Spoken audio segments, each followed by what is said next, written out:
ठीक भाई, simple interest का जो फॉर्मूला है, पहले सिंपल इंटरेस्ट का एग्जांपल देख ले। तू बैंक में लेके गया 100 रुपीज, या तूने मुझे दिए 100 रुपीज। कितने टाइम के लिए? 3 इयर्स के लिए, एट अ रेट 5%।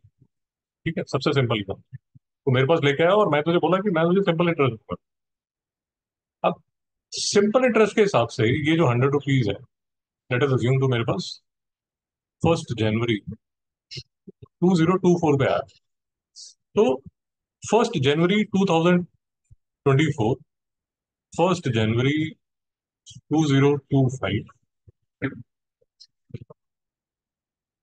1 जनवरी 2026, 1 साल हो गया, 2 साल हो गया, 1 जनवरी 2027, 3 साल हो गए। भाई समझ आ गया? अभी तो फर्स्ट फर्स्ट जनवरी 2024 को तूने मुझे पैसे दिए 100 रुपीज। तो मेरे पास 2027 को आएगा और मुझे बोलेगा कि दो मुझे 100 रुपीज प्लस मेरा सिंपल इंटरेस्ट, क्योंकि मैंने बोला था मैं तुझे सिंपल इंटरेस्ट दूंगा। यहाँ तो कोई डाउट है?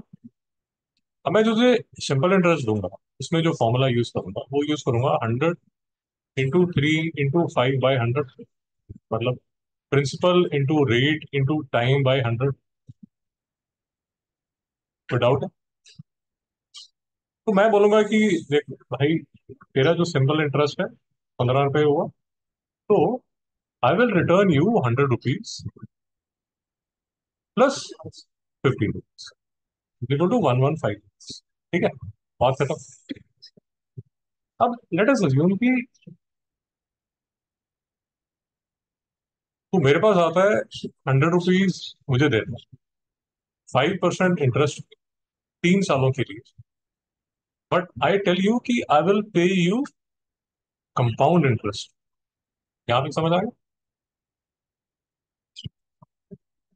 अब कंपाउंड इंटरेस्ट की जो स्टोरी है वो कैसे चलती है, और कंपाउंड इंटरेस्ट पावरफुल कैसे है, तो कंपाउंड इंटरेस्ट में पैसा ज्यादा क्यों बनता है? वो इसलिए बनता है कि 100 रुपीज आपने लिए। अच्छा, नाउ लेट अस अज्यूम कि मैं पहले एक सिंपल फॉर्मूला से, जो हमारी बुक्स में लिखा होता है सिंपल फॉर्मूला है, उससे समझा देता हूँ। तो सिंपल फॉर्मूला हम कंपाउंड इंटरेस्ट का यूज करते हैं, बोलते हैं amount is equal to P 1 + R/100 raise to power T. तो यहाँ पी 100 हो गया, 1 + 5/100 हो गया, रेज टू पावर 3 हो गया। तो ये 100 × 105/100 का क्यूब हो गया। यहाँ तक समझ आ गया? तो ओ भाई, तेरे पास कैलकुलेटर है? निकाल। जो भी निकालना है तूने निकालना है, ये इसको कैलकुलेट करके बता। 100 × 1.05 का क्यूब। तो ये जो भी आंसर आएगा वो अमाउंट होगा, मतलब अमाउंट होगा, इसका मतलब ये होगा कि ये जो भी अमाउंट होगा वो प्रिंसिपल प्लस कंपाउंड इंटरेस्ट होगा। सर जी, 100 × 1.05 का क्यूब। तो इसमें ये जो अमाउंट का जो फॉर्मूला है, इसमें हमेशा याद रखना है कि इसमें ये जो कंपाउंड इंटरेस्ट है वो इंक्लूडेड है। याद रखो, कोई डाउट है? तो ये आंसर कितना आया? 1 6। एक हमें तो दे दिया जाता है, ये फॉर्मूला दे दिया जाता है और इससे हम यूज करते हैं और निकाल लेते हैं। थोड़ा सा अगर डिटेल में जाएंगे, थोड़ा सा डिटेल में जाएंगे तो हम समझते हैं कि 100 रुपीज जब 5% पे 3 साल के लिए कंपाउंड इंटरेस्ट में लिया जाता है, तो होता क्या? होता ये है कि ये 100 रुपए का 1 साल के बाद 5% इंटरेस्ट पे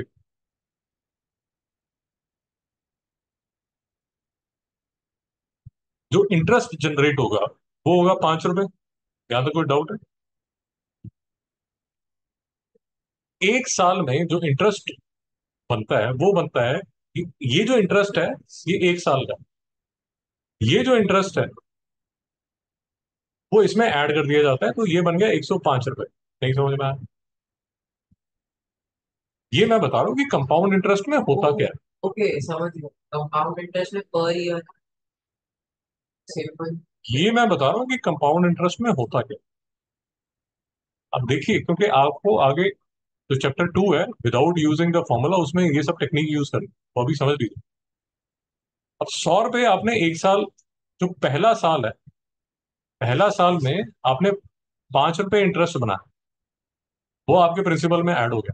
तो आपका जो सेकंड ईयर होगा, सेकंड ईयर हो, अब जो इंटरेस्ट लगेगा वो 105 रुपये पे लगेगा। 105 इंटू 5/100 इंटू 1। अब आपका दूसरे साल में जो इंटरेस्ट जनरेट होगा वो 5.25 होगा। और इसको आप जब यहाँ ऐड करेंगे तो ये 110.25 रुपीज हो जाएगा at the end of the second year. भाई नहीं समझ में आया? ये लॉजिक पकड़ना पड़ेगा, क्योंकि चैप्टर 2 में without using the formula compound interest समझना नहीं समझना है। अब दूसरे साल के एंड में, अब थर्ड ईयर चालू हो, फिर से 110 रुपये 25 पैसे पे 5% इंटरेस्ट लगे। ये जो इंटरेस्ट होगा, तो 5 5 25, 125 55, ये था ये 5.51 रुपीज होगा, अप्रोक्सीमेटली 5.51 रुपीज होगा, जो कि थर्ड ईयर का इंटरेस्ट होगा। अब ये आप उसमें ऐड करेंगे तो ये बनेगा 110.25 प्लस 5.51, तो ये बनेगा 115.76। नहीं समझ में आया? ये बन रहा है 115 रुपीज, और ये जो है ये बन रहा है 115.76 रुपीज। तो ये जो है ये एक्स्ट्रा हमें बन रहा है। नहीं समझ में आया? कोई डाउट है? लॉजिक समझ आ गया?